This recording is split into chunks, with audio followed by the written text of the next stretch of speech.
Person 32. So, as I'm in the heart space with my inner child, there's this cage that gets thrown over us. And I know this isn't something typical for me, so I know this is your energy starting to engage. And I look at my inner child and understand some kind of connection here. So then moving into the sacred space of the heart, I continue my process and then get propelled onto the rainbow road, where again I'm encaged, and it's this like square box with silver metal pipes basically that's creating this cage around me.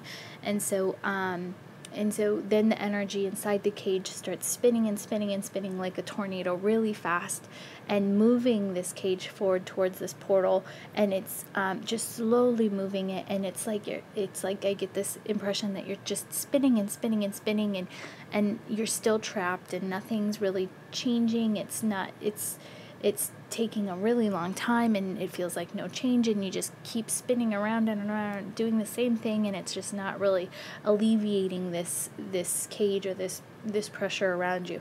And so then we move into the portal, and basically now we're sliding down the side of a mountain, and I get instantly slippery slope. And so I see we're on one foot, and it's like this thin line of ice, basically like skiing down this steep side of a hill. And on one foot, like one foot's out, both hands are out, trying to balance and keep the balance so that you don't fall. And it's like I'll like keep getting a slippery slope, slippery slope, slippery slope. And so then flying down the mountain, and almost like it's a jump, and get propelled out, and then basically land in a cage again. And this cage is now suspended by chains hanging from, I don't even know, because it's like a black abyss above. And so now the body is inside the cage, and we're stuck just hanging in this cage, nothing around, and again trapped. So we go from caged and trapped and spinning our wheels and trying to get out, to going down a slippery slope, and then just ending in a cage again. So it's like, finally the escape, and just in a cage and trapped. And so then it's interesting, because then this tiny, like a wisp of a body starts to melt out, and now I see your body inside this cage, and out from the bottoms of your feet slide this like fairy.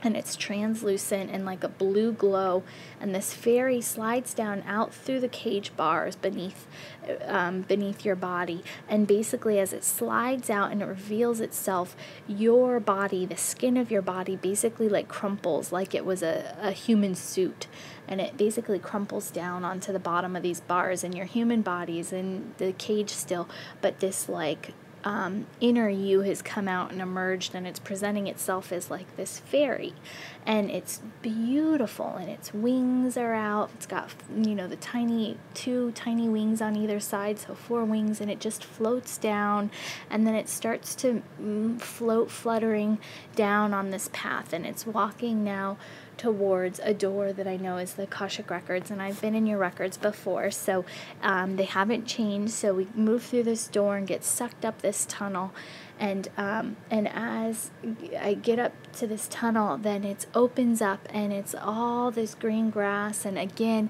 like just a secret garden, bushes and flowers, and there's 100 fairies waiting.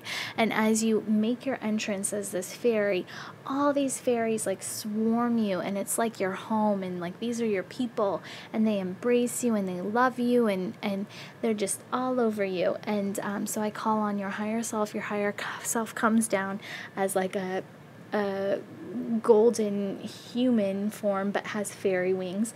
And so I engage in your higher self, and I say, so what's the meaning of all this? What's the highest good, or the highest, most loving message I can give to this person now?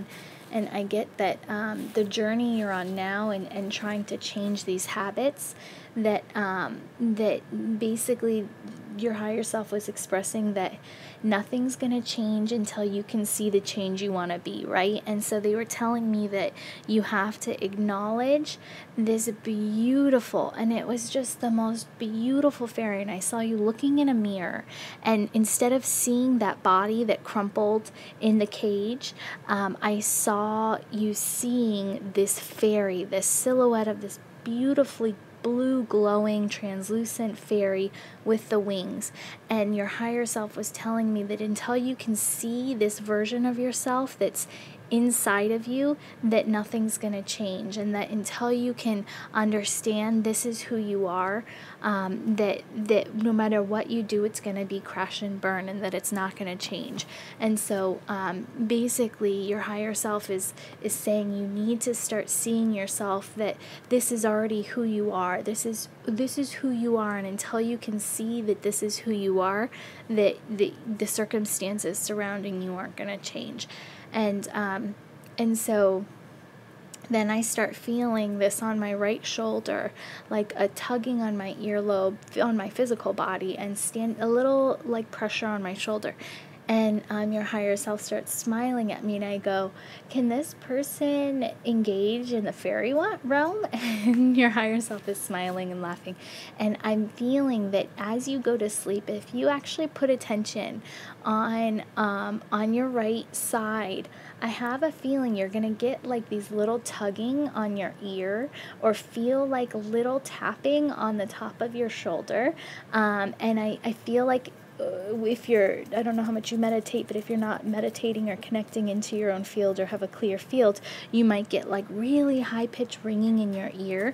And if you put enough attention on this over time, I think you're actually going to start to hear the calls of the fairy realm, and you're going to be able to engage in this realm. And it's not something I do. I know people who do. So that's really exciting. It's a really interesting prospect. So if you do start engaging in that and getting hits, please tell me, because that's something I don't do, and I think would be fun to hear your experiences. But I feel like your frequency can connect into this realm, and I feel like this is of course a part of you. So just by hearing this message, I think the remembrance is going to happen, and you're going to easily be able to tap into this. I also feel like you have to have a garden somewhere, whether it's inside your house, outside of your house.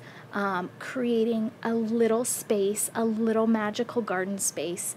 I'm talking like even just a little planter, and just like dedicating it to your little fairy friends. And you're going to feel crazy at first, but I swear if you just have this as almost like a totem or a symbol in your home, that you're creating this space, I think it's going to connect you and align you more to being able to see this vision of yourself, as well as start to make connections into the fairy realm.